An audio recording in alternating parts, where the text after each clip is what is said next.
വരാനിരിക്കുന്ന പത്തരമാറ്റിന്റെ പുതുപുത്തൻ എപ്പിസോഡ് റിവ്യൂലോട്ട് എല്ലാവർക്കും സ്വാഗതം. അങ്ങനെ അനാമികയാണ് പാലിൽ വിഷം കലക്കിയതെന്ന് നവ്യ കണ്ടെത്തുകയാണ്. അനന്തപുരിയിലുള്ളവര് എല്ലാവരും ദേവയാനിയെ കാണാനായിട്ട് ഹോസ്പിറ്റലിലോട്ട് പോകുന്നുണ്ട്. നയനയ്ക്കാണെങ്കിൽ ചെറിയൊരു തലവേദനയൊക്കെ കാരണം നയന വീട്ടിൽ തന്നെ ഉണ്ടായിരിക്കും. എന്നാ നയനയ്ക്ക് കണ്ടെത്തണമായിരുന്നു ആരാണ് പാലിൽ വിഷം കലർത്തിയതെന്ന്. വീട്ടിലുള്ള ആള് തന്നെയാണ് ചെയ്തതെന്ന് നവ്യക്ക് നന്നായിട്ട് അറിയാം. ഒന്നല്ലെങ്കിൽ എൻ്റെ അമ്മായിയമ്മയും എൻ്റെ ഭർത്താവും ചേർന്ന്, അതല്ലെങ്കിൽ അനാമികയും അവരുടെ വീട്ടുകാരും ചേർന്നായിരിക്കും ഈ പരിപാടി ചെയ്തിട്ടുള്ളത്. അതുകൊണ്ട് തന്നെ സത്യങ്ങൾ തെളിയിക്കാനായിട്ട് എന്താ ഒരു വഴിയെന്ന് നവ്യ എങ്ങനെ ആലോചിക്കാണ്. ഈ സമയത്തായിരിക്കും നവ്യക്ക് തോന്നുന്നത് CCTV ഉണ്ടല്ലോ, അതിൽ നോക്കി അറിയാൻ പറ്റുമല്ലോ ആരാണ് പാലില് വിഷം കലർത്തിയതെന്ന്. അങ്ങനെ നവ്യ CCTV പരിശോധിക്കാനായിട്ട് പോവാണ്. പോകുന്ന സമയത്തെല്ലാം നവ്യയുടെ മനസ്സിൽ എൻ്റെ അമ്മായിമ്മ തന്നെയാണ് പാലില് വിഷം കലർത്തിയത്. എനിക്ക് കുടിക്കാനായിട്ട് കലർത്തിയതായിരിക്കും എന്റെ കുഞ്ഞിനെ നശിപ്പിക്കാൻ. ഞാൻ കുടിക്കുന്നതിന് പകരം അത് അമ്മായി കുടിച്ചതായിരിക്കും. അതുകൊണ്ടായിരിക്കും ഇങ്ങനൊരു പ്രശ്നം ഉണ്ടായതേ എന്ന് നയന മനസ്സിലിങ്ങനെ ഉറപ്പിച്ചാണ് CCTV പരിശോധിക്കാനായിട്ട് ചെല്ലുന്നത്. എന്തായാലും എന്റെ അമ്മായിമ്മയ്ക്കെതിരെ ഒരു തെളിവ് കിട്ടിയ അത് വെച്ച് കുറച്ചു നാള് അവരെ വരട്ടാം എന്നൊക്കെ നവ്യ ചിന്തിക്കുകയാണ്. എന്നാ CCTV പരിശോധിക്കുന്ന നവ്യ ആകെ ഞെട്ടുന്നുണ്ട്. അമ്മായിയമ്മയ്ക്ക് ഇതിലൊരു പങ്കുമില്ല, നേരെ മറിച്ച് അനാമികയാണ് പാലില് വിഷം കലർത്തിയതെന്ന് നമ്മുടെ നവ്യ തിരിച്ചറിയാണ്. നീയാണല്ലേടി കള്ളി പാലില് വിഷം കലർത്തിയത്. എന്റെ കുഞ്ഞിനെ കൊല്ലാനായിട്ടായിരിക്കും നീ ഈ പണി ചെയ്തത്. പക്ഷേ അത് അമ്മായിക്കാ കിട്ടിയത്. ഞാൻ നിന്നെ ഒരു പാഠം പഠിപ്പിക്കുന്നുണ്ട്. ഞാൻ കരുതിയത് എൻ്റെ അമ്മായിമ്മയാവും ഈ കൊടുംചതി ചെയ്തതെന്ന്. അതിലും വലിയ സാധനാണല്ലോടി നീ. നിനക്കുള്ളത് ഞാൻ തരാം, മുത്തശ്ശൻ്റെ അടുത്ത് കാര്യങ്ങളെല്ലാം ഞാൻ പറയും എന്നൊക്കെ നവ്യ മനസ്സിലെങ്ങനെ ചിന്തിക്കുകയാണ്. ഇതെല്ലാം വീഡിയോ എടുത്ത് ഫോണിൽ പകർത്താണ്. എന്നിട്ട് നേരെ ഹോസ്പിറ്റലിലോട്ട് നവ്യ ചെല്ലുന്നുണ്ട്. അവിടെ ചെല്ലുന്ന സമയത്ത് അനാമിക വലിയ രീതിയിൽ ദേവയാനിയുടെ അടുത്ത് പോയിട്ട്, എൻ്റെ വല്യമ്മയ്ക്ക് ഇങ്ങനെ ഒരു അവസ്ഥ വരുമെന്ന് ഞാൻ ഒരിക്കലും ചിന്തിച്ചില്ല. വല്യമ്മ ഇങ്ങനെ കിടക്കുമ്പോൾ എനിക്ക് എത്രമാത്രം സങ്കടം ഉണ്ടെന്ന് അറിയോ?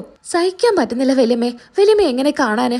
എത്രയും വേഗം വല്യമ്മയുടെ എല്ലാ അസുഖം മാറി വല്യമ്മ ജീവിതത്തിലോട്ട് തിരിച്ചു വരട്ടെ എന്നൊക്കെ ഇങ്ങനെ കരഞ്ഞുകൊണ്ട് അഭിനയിക്കുന്ന അനാമികയെ കാണുമ്പോൾ നവ്യക്ക് നല്ലപോലെ ദേഷ്യം വരുന്നുണ്ട്. നീ അഭിനയിക്ക്. ഇന്നത്തോടെ നിന്റെ എല്ലാ കള്ളക്കളിയും ഞാൻ പൊളിക്കും. ഈ അവസ്ഥയ്ക്ക് കാരണം നീയാണെന്നറിഞ്ഞാ നിന്റെ ഈ വല്യമ്മ വരെ നിന്നെ അനന്തപുരിയിൽ നിന്ന് പുറത്താക്കും എന്നൊക്കെ നവ്യ മനസ്സിലിങ്ങനെ ചിന്തിക്കുകയാണ്. ദേവയാനിയെ കാണാനായിട്ട് മുത്തശ്ശനും മുത്തശ്ശിയും എല്ലാവരും ദേവയാനിയുടെ അടുത്ത് തന്നെ ഉണ്ടായിരിക്കും. എന്നാ നയന ദേവയാനിയുടെ അടുത്തോട്ട് വരുന്ന സമയത്ത് ദേവയാനിക്ക് നയനെ കാണുമ്പോൾ വല്ലാത്ത ദേഷ്യം തോന്നാണ്. ആദർശേ, നീ നിന്റെ ഭാര്യയെ വിളിച്ച് ഈ റൂമിൽ നിന്ന് പുറത്തോട്ട് പോ. അങ്ങനെ തന്നെ പറ വല്യമ്മേ, ഇവള് കാരണാ വല്യമ്മയ്ക്ക് ഈ അവസ്ഥയ്ക്ക് കാരണം. എന്നാ ഇത് കേട്ട് മുത്തശ്ശൻ പറയുന്നുണ്ട്, അനാമികെ, ഈ സമയത്ത് പറയാനുള്ളതാണോ നീ പറയുന്നത്? എന്ത് ചെയ്തെന്നാ നീ പറയുന്നേ? നയനയാണോ പാലിൽ വിഷം കലർത്തിയെന്ന് നിനക്കറിയോ? ആരാ ചെയ്തതെന്ന് ഇതുവരെ ഉറപ്പായിട്ടില്ല. വെറുതെ നയനയുടെ മേലോട്ട് കുറ്റം ചാർത്തണ്ട എന്ന് മുത്തശ്ശൻ പറയുന്നുണ്ട്. ഈ കിടക്കയിൽ കിടക്കുമ്പോഴും ദേവയാനി, നിന്റെ മനസ്സിലെ ദുശ്ചിന്ത ഒന്നും മാറുന്നില്ലല്ലോ.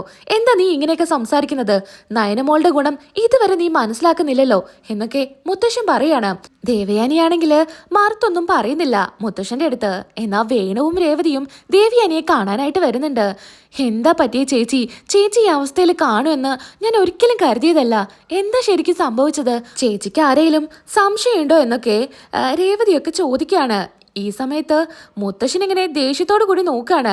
അവരുടെ മനസ്സിലും നയനയാണ് ചെയ്തത് എന്ന് ദേവയാനി പറയണം എന്ന് തന്നെ ആയിരിക്കും. എന്നാ അമ്മ ഇങ്ങനെയൊക്കെ സംസാരിക്കുന്നതും എല്ലാവരും ചേർന്ന് കുറ്റപ്പെടുത്തുന്നൊക്കെ കാണുമ്പോൾ നയന പറയുന്നുണ്ട് ആദർശിന്റെ അടുത്ത്, ആദർശേട്ടാ ഞാൻ പുറത്തോട്ട് പോവാണെന്ന് പറഞ്ഞ് നയന പുറത്തോട്ട് പോവാൻ നേരത്ത് നവ്യ പറയുന്നുണ്ട്, നീ അവിടെ നിൽക്ക്. നീ എന്തിനാ ഇപ്പൊ പുറത്തോട്ട് പോകുന്നേ? ഇവിടെ നിൽക്ക്. എനിക്കൊരു കാര്യം എല്ലാവരോടായിട്ട് പറയാനുണ്ട്.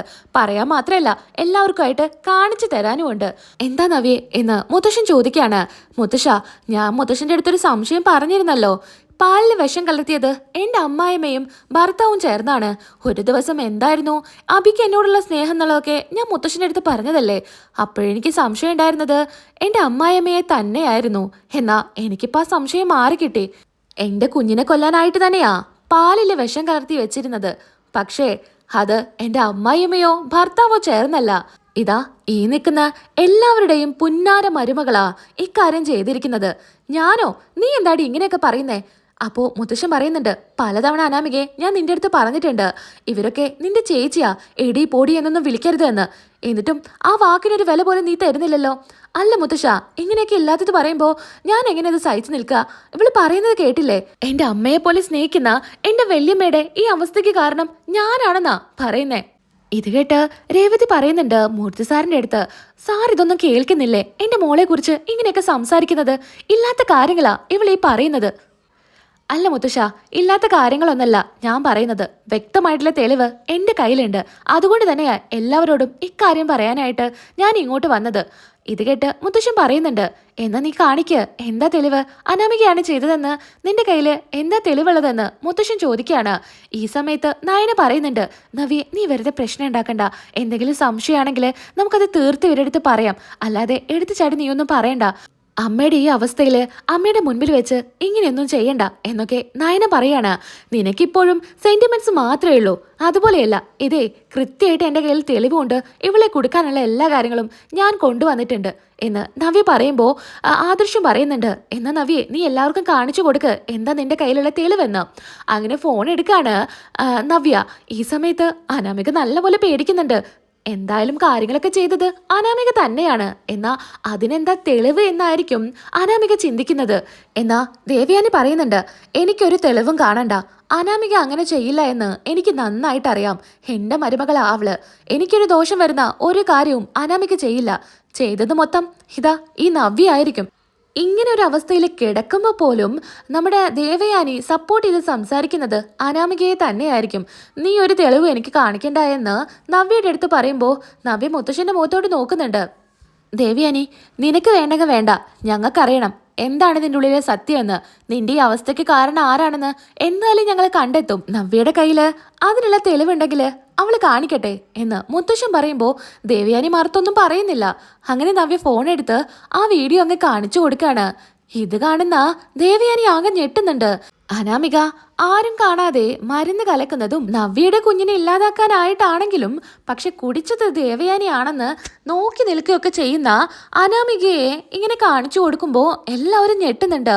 എന്നാ ഇത് കണ്ട് തീരുമാനമായി, എന്റെ മോള് ഇനി അനന്തപുരിയുടെ മരുമകളല്ല എന്ന് ഉറപ്പിക്കുകയാണ് ദേവും രേവതിയും. ഇവൾ ഇങ്ങനെയൊക്കെ ചെയ്യുമ്പോൾ കുറച്ചും കൂടെ സേഫായിട്ട് ചെയ്യണ്ടേ എന്ന് വേണു രേവതിയുടെ ചെവിയിൽ പറയാണ്. എന്നാൽ മുത്തശ്ശനങ്ങ് ദേഷ്യം വരുന്നുണ്ട്.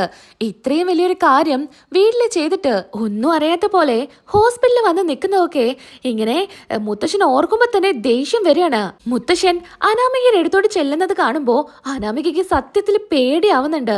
മുത്തശ്ശന്റെ കൈ വെച്ച് ഒരെണ്ണം കിട്ടിയാ പിന്നെ കിടന്നെടുത്തുനിന്ന് എണീക്കാൻ പറ്റില്ല എന്ന് അനാമികയ്ക്ക് നന്നായിട്ട് അറിയാം. അങ്ങനെ ദേഷ്യത്തോടു കൂടി ചെല്ലുന്ന സമയത്ത് നയന മുത്തശ്ശന്റെ അടുത്തോട്ട് ചെല്ലുന്നുണ്ട്. മുത്തശ്ശ, ഇത് ഹോസ്പിറ്റലാ. ഈ ഒരു സമയത്ത് ഇവിടെ ഇങ്ങനെയൊന്നും പ്രശ്നം ഉണ്ടാവാനേ പാടില്ലായിരുന്നു. എന്നാ ഇപ്പൊ സാഹചര്യം വളരെ മോശം അമ്മയുടെ. ഈ സമയത്ത് ഇതൊന്നും വേണ്ട. അമ്മയെ വെറുതെ വിഷമിപ്പിക്കണ്ട. കാര്യങ്ങളെല്ലാം മനസ്സിലായല്ലോ. എന്നാലും ഇവൾ എന്തിനാ ഇങ്ങനെ ചെയ്തതെന്ന് എനിക്കറിയണം. മുത്തശ്ശൻ, ഞാൻ പറയുന്നത് കേൾക്ക്. അമ്മയ്ക്ക് ഒരു കുഴപ്പമില്ല എന്ന് ഡോക്ടർ പറയട്ടെ. വീട്ടിലെത്തിയതിന് ശേഷം നമുക്കെല്ലാം ചോദിക്കാം. ഇപ്പോൾ ഒന്നും പ്രശ്നം ഉണ്ടാക്കല്ലേ എന്ന് നയന എങ്ങനെ മുത്തശ്ശൻ്റെ അടുത്ത് പറയുമ്പോൾ മുത്തശ്ശൻ ഒന്ന് ക്ഷമിക്കുന്നുണ്ട്. എന്നാ ദേവയാനയോട് മുത്തശ്ശൻ പറയുന്നുണ്ട്, ഇപ്പം നിനക്ക് മനസ്സിലായോ? നീ താലോലിച്ചു കൊണ്ട് നടക്കുന്ന നിന്റെ മരുമകളാ നിന്റെ ഈ അവസ്ഥയ്ക്ക് കാരണം. അതിപ്പോൾ നിനക്ക് മനസ്സിലായില്ലേ? ഇത് പറയുമ്പോൾ പ്രതികരിക്കാനാവാതെ ദേവയാനി കരഞ്ഞുകൊണ്ട് കിടക്കുകയാണ്. എന്നാ അല്ല വല്യമ്മേ എന്നും പറഞ്ഞ് ദേവയാനിയുടെ അടുത്തോട്ട് അനാമിക വരുന്ന സമയത്ത് വേണ്ട, നീ എന്നെ തൊട്ടു പോരുത് എന്നും പറഞ്ഞ് അനാമികയെ മാറ്റി നിർത്തുകയാണ്. എന്നാ അനി അനാമികയെയും അച്ഛനെയും അമ്മയെയും പുറത്തോട്ട് വിളിച്ചുകൊണ്ട് പോവാണ്. ഇനി ഒരു നിമിഷം നിങ്ങൾ ഇവിടെ നിൽക്കരുത്. നിന്നു കഴിഞ്ഞാൽ ഈ അനിയുടെ തനി സ്വഭാവം നിങ്ങൾ അറിയും. മര്യാദയ്ക്ക് മകളെ വിളിച്ച് വീട്ടിലോട്ട് പൊക്കോളാനായിട്ട് നമ്മുടെ അനി അച്ഛനോടും അമ്മയോടും പറയാണ്. അങ്ങനെ നാണം കെട്ട് അനാമിക അച്ഛനെയും അമ്മയെയും കൂട്ടി അവിടെ നിന്ന് ഇറങ്ങുകയാണ്. ഇവളെയാണല്ലോ ഞാൻ എൻ്റെ മരുമകളായിട്ട് കൊണ്ടു നടന്നേ എന്നൊക്കെ ഓർത്ത് ദേവയാനി ആകെ സങ്കടത്തിലായിരിക്കും. എന്നാ ഇതിനൊരു തീരുമാനം എന്തായാലും ദേവയാനി ഓക്കെ ആയി വീട്ടിലോട്ട് വന്നു കഴിഞ്ഞാൽ ഞാൻ എടുക്കൂ എന്ന് മുത്തശ്ശൻ ഉറപ്പിക്കുകയാണ്. അനാമിക ഇനി അനിയുടെ ഭാര്യയായി ജീവിക്കണോ വേണ്ടയോ എന്ന് ഞാൻ തീരുമാനിക്കുമെന്ന് മുത്തശ്ശിയുടെ അടുത്ത് പറയുന്നുണ്ട്. ഇതും പറഞ്ഞുകൊണ്ട് ദേഷ്യത്തോടു കൂടി മുത്തശ്ശൻ നിൽക്കുന്നു. അങ്ങനെ ഇന്നത്തെ എപ്പിസോഡ് ഇവിടെ വെച്ച് അവസാനിക്കുകയാണ്. ഇതിന്റെ കണ്ടിന്യൂ റിവ്യൂ നിങ്ങൾക്ക് വേണമെന്നുണ്ടെങ്കിൽ നിങ്ങളൊന്ന് കമന്റ് ചെയ്തേക്ക് കേട്ടോ. നമ്മൾ എന്തായാലും അപ്ലോഡ് ചെയ്യുന്നതായിരിക്കും. ഇഷ്ടമായിട്ടുണ്ടെങ്കിൽ സബ്സ്ക്രൈബ് ചെയ്യാൻ മറക്കരുത്. ഒരു ലൈക്കും ചെയ്തേക്കണേ. അടുത്ത വീഡിയോയിൽ വീണ്ടും കാണാം. അതുവരയ്ക്കും എല്ലാവർക്കും ബൈ.